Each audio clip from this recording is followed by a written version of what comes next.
महाराष्ट्र विधानसभा निवडणुकीचे निकाल धक्कादायक अविश्वसनीयरित्या लागले। निवडणुकीच्या काळात भूकंप म्हणतो ना, अगदी तसंच काहीसं आहे। सुनामी आली आहे असं अनेक जणांकडून तुम्ही ऐकलं असेल। महायुतीचा जेवढा घवघवीत विजय झाला तसाच महाविकास आघाडीचा मानहानिकारक पराभवही झाला। पण विचार केलाय का तुम्ही की डोंगरा एवढा हा विजय मिळाला तरी कसा? कोण आहे या पाठीमागे? कारण काय आहेत? विजय कोणताही असला तरी तो सहजासहजी मिळत नसतो। त्यासाठी करायला लागतं खूप मोठं प्लॅनिंग, प्रचंड मेहनत घ्यायला लागत असते। जसं महाभारतात अर्जुनाच्या मागे श्रीकृष्ण ठामपणे उभा होता आणि म्हणूनच 100 कौरव असताना देखील 5 पांडवांनी विजय मिळवला। लोकसभेत बसलेल्या फटक्यानंतर महायुती खडबडून जागी झाली। काही माणसं कामाला लागली। ती माणसं कोण जे विजयाचे शिल्पकार ठरले सांगणार आहोत। So stay connected. नमस्कार, मी प्रदीप। मूड फ्रेश करणाऱ्या मराठी मूडमध्ये आपल्या सगळ्यांचं स्वागत। विधानसभा 2024 ही जी निवडणूक आहे ती भाजपसाठी विक्रमी ठरली। ऐतिहासिक 132 जागा भाजपला मिळाल्या। त्यासोबतच शिवसेनेला 57 आणि राष्ट्रवादीला 41 जागा मिळाल्या। या तीनही पक्षांमध्ये असे काही रणनीतिकार आहेत ज्यांनी आपापल्या पक्षाचा विजय सोपा केला, सुकर केला। आधी भाजप बघूया। अतुल लिमये यांचं नाव आतापर्यंत तर तुमच्या कानी आलं असेलच। राष्ट्रीय स्वयंसेवक संघाचे संयुक्त महासचिव किंवा सहसरकार्यवाह। निकाल लागल्यापासून तुम्ही एक गोष्ट ऐकत असाल, भाजपच्या विजयामागे संघाचं मोठं योगदान आहे वगैरे। तर ते 100% खरं आहे। 54 वर्षीय अतुल लिमये हे मूळ नाशिकचे। एका आंतरराष्ट्रीय कंपनीमध्ये ते कामाला होते। जवळपास 3 दशकं काम केल्याच्या नंतर त्यांनी नोकरी सोडली आणि संघ प्रचारक म्हणून स्वतःला झोकून दिलं। ते हेच अतुल लिमये आहेत ज्यांच्या प्लॅनिंगमुळे महाराष्ट्रात भाजपला ही ऐतिहासिक कामगिरी करता आली।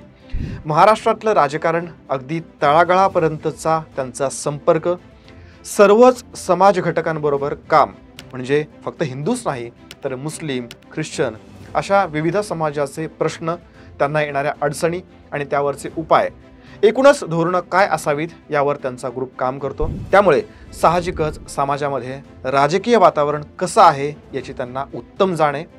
अशा व्यक्तीनं निवडणुकीचं प्लॅनिंग करणं म्हणजे विजयाची हमीच। अशा सर्वच बाबतीत अनुभव, अभ्यास असणाऱ्या व्यक्तीची दिशा ही योग्यच असणार। या निवडणुकीनं ते सिद्ध देखील केलंय। नितीन गडकरी, देवेंद्र फडणवीस अशा मोठ्या नेत्यांबरोबर त्यांनी काम देखील केलेलं आहे।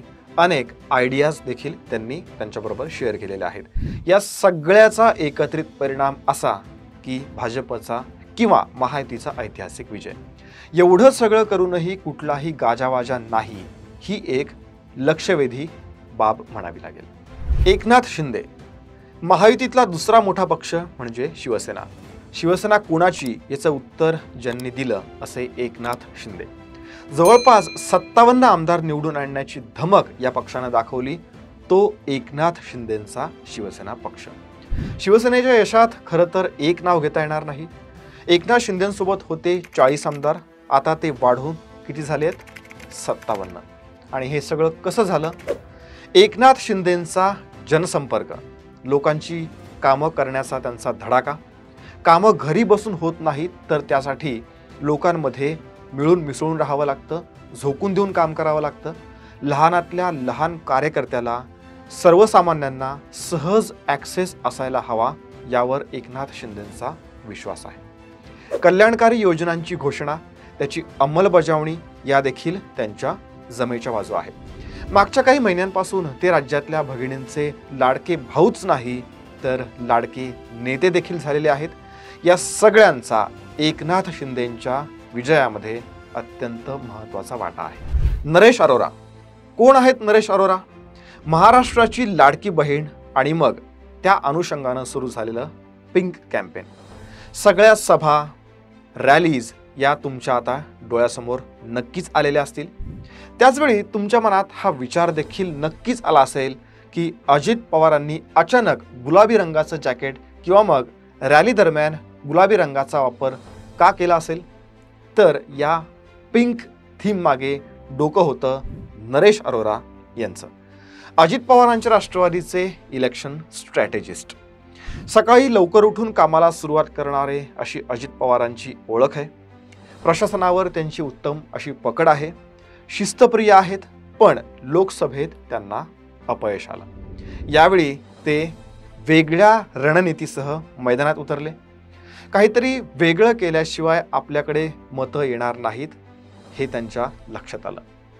त्यांचं सगळं कॅम्पेन पाहिलं ते नरेश अरोरा यांनी. या गुलाबी जॅकेटची कल्पना देखील त्यांचीच होती. अर्थसंकल्प मांडताना अजित पवारांनी गुलाबी जॅकेट घातलेलं होतं. याच अर्थसंकल्पात लाडकी बहीण योजनेची तरतूद करण्यात आली होती. आता या योजनेची ओळख अजित पवारांच्या सोबत राहायला हवी असा विचार नरेश अरोरा यांनी मांडला आणि मग हाच गुलाबी रंग राष्ट्रवादीच्या कॅम्पेनचा भाग झाला. याच गुलाबी रंगासह राष्ट्रवादीनं विजयाचा गुलाल देखील पुढे उधळला. हे सगळे महायुतीचे विजयाचे शिल्पकार आहेत, किंगमेकर आहेत. पण अर्थातच विजय किंवा पराभव हा कोणा एकाचा नसतो. त्याला सपोर्ट करणारे फॅक्टर्सही महत्त्वाचे असतात. सगळ्यांनी एकी दाखवली, योग्य प्लॅनिंग करून त्याचं इम्प्लिमेंटेशन केलं. आता महायुतीचं सरकार आलेलं आहे. या सरकारकडून तुमच्या काय अपेक्षा आहेत? त्याचबरोबर मुख्यमंत्री कोण होणार हे तुम्ही आम्हाला सांगा. आणि सोबतच या व्हिडिओवरती तुमच्या प्रतिक्रिया देखील आम्हाला हव्या आहेत.